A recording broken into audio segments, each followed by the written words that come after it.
بسم اللہ الرحمن الرحیم۔ معزز و محترم سامعین السلام علیکم۔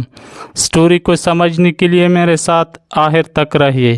خالہ کوہان کی بیٹی بغداد میں گشت کر رہی تھی کہ ایک ہجوم پر اس کی نظر پڑی۔ پوچھا، لوگ یہاں کیوں اکٹھے ہیں؟ جواب آیا، ایک عالم کے پاس کھڑے ہیں۔ اس نے عالم کو اپنے سامنے پیش ہونے کا حکم دیا۔ عالم کو تاتاری شہزادی کے سامنے لا حاضر کیا گیا۔ شہزادی مسلمان عالم سے سوال کرنے لگی، کیا تم لوگ اللہ پر ایمان نہیں رکھتے؟ عالم، یقیناً ہم ایمان رکھتے ہیں۔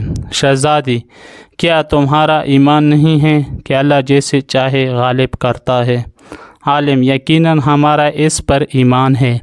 شہزادی، تو کیا اللہ نے آج ہمیں تم لوگوں پر غالب نہیں کر دیا ہے؟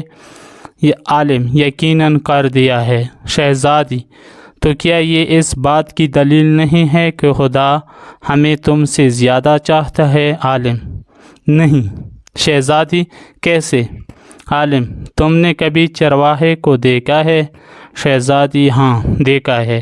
عالم، کیا اس کے ریوڑ کے پیچھے چرواہے نے اسے اپنے کچھ کوتے رکھے ہوتے ہیں؟ شہزادی، ہاں رکھے ہوتے ہیں۔ عالم، اچھا، تو اگر کچھ بھیڑیں چرواہے کو چھوڑ کر کسی دوسری طرف کو نکل کھڑی ہوں اور چرواہے کی سن کر واپس آنے کو تیار ہی نہ ہوں تو چرواہا کیا کرتا ہے؟ شہزادی، وہ ان کے پیچھے اپنے کتے دوڑاتا ہے تاکہ وہ اس کو واپس اس کے کمان میں لے آئیں۔ عالم، وہ کتے کب تک ان بھیڑوں کے پیچھے پڑے رہتے ہیں؟